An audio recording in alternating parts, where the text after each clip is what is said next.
Dear Mooji, for such a long time I felt separated from God and from you. It's combined with a great fear that I believed in a long time ago. This habit is really strong, and it became very clear now that it is the root of all suffering. Due to your pointings, I know I can say out loud, it is not true. Those things are not true. This is one exercise I really felt to share with you, that sometimes a certain thought unexpectedly drifts in front of you, and like some reflex, our attention go to it, and you begin to fondle it and all this kind of thing. But now you see, but wait, but it's not true. And so rather just, okay, like this, no, I say to speak it out. This is not true. This is not true. I'm not saying if you're in a full restaurant and thought come, you are sitting by yourself, stand up and go, this is not, no. You know what I mean. But you find your time, you say, this is not true. And look at how when you have such a presence with you and a clarity, and you simply will not accept this. Not true. And somehow you turn your attention from that. And it drops away because it cannot live without your attention. It can keep on coming. It's like anyone can come and knock on your door. But unless you open, they cannot come in. And some thoughts are here, they're trying to, it's almost like I say, they're auditioning for your attention. And if you say, no, don't even say next, okay? Because the next one will show up. You just say, no, not this, no, just turn away. Drop it. Learn to drop things. When you see there's no spiritual nutrient in that, you also recognize that will amount to some form of distraction. That's a waste of time. Just cut. And say, no, this is not true. So Paulina is already saying that, you see?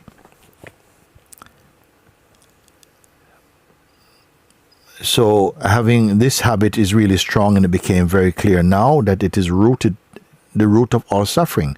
So due to your pointings, I know I can say out loud, this is not true. And if it is so, the person that grew on that belief cannot be true either. What a relief. Thank you, Guruji. Yes. Yeah. I am so blessed to know you, to experience such great love. My only wish is to stay in your love and to be open every minute of this worldly existence. And to be open every minute of this worldly existence. Love you so much, Paulina. What it means to be open, Paulina? You write here at the bottom, you say, I'm so blessed to know you, to experience such great love. My only wish is to stay in your love and to be open every minute of this worldly existence. But it means open to what? Open to whatever comes, and not playing by habits, not acting by habits. Yes. I needed to hear you clarify that. So you're not blocking things from coming. They can come. And, and it's good that you say that, because sometimes I have been misunderstood where people might feel that I'm saying, whatever, no. No, in fact, you say, no, let it come. And you trust in your discerning ability to look, and then you can say, no, thank you, or so on. We are not living waiting for what is to come. You're abiding in your natural being. Otherwise, what tends to happen, as the waking state arises, say in the morning, does it mean that your mind and attention is automatically put in gear? This is a general question, no? Have you noticed, as the waking state sprouts with the arising of the feeling of I, because if you wake up at 6 o'clock, at 5:59, What was your state? You don't know. Say at 6 o'clock, you somehow, the waking state appears. It appears, no? In what did it appear? You see? It appears, and with it the arising of the sense I, which is actually the I amness itself, but due to habit and conditioning, that's quickly swapped or exchanged for the sense I am this body, I am this person. And as soon as this I am this person is present, it's as though we are compelled into some kind of relationship with the world and the mind and intention and past and memory, attachment, all these projections come alive. Why?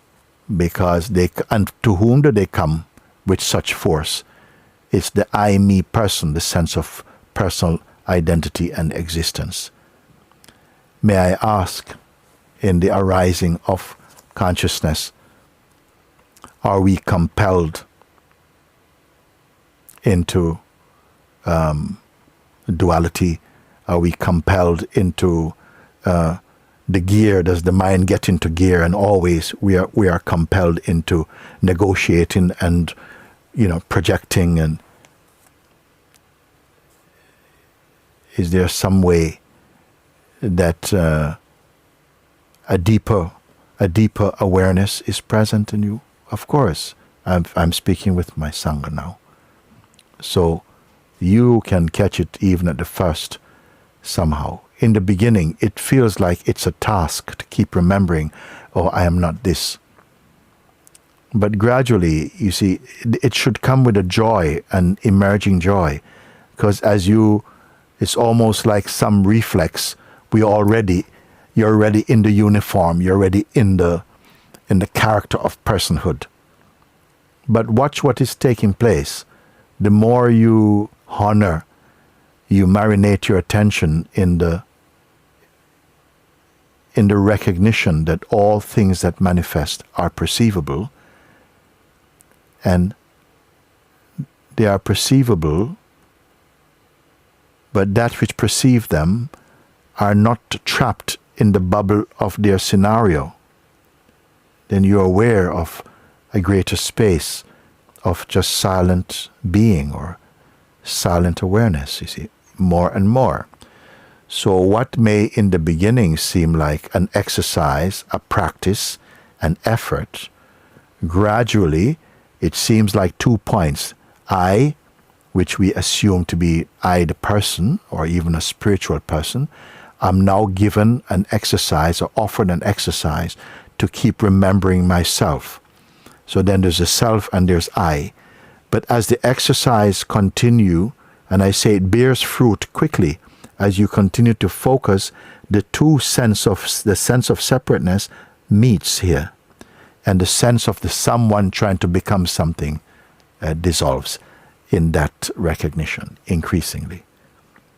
And so the background of the sense of oneself shifts from being a personal self-image, the self-portrait of oneself as a person, that is changing now to the sense of presence, a quality of emptiness and spaciousness.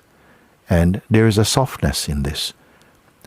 You may notice already the reflex to be panicked or anxious is thinning away, and there is a stability in this.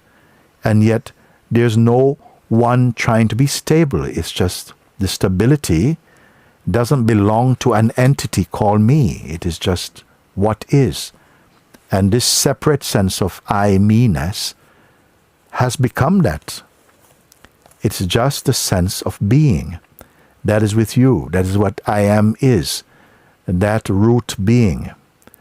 And more you're seeing, even without any intellectual or mental exercise or practice, that this wonderful ease of being is replacing a very anxious background to personhood. It is true or not? Surely it is true, you see. So,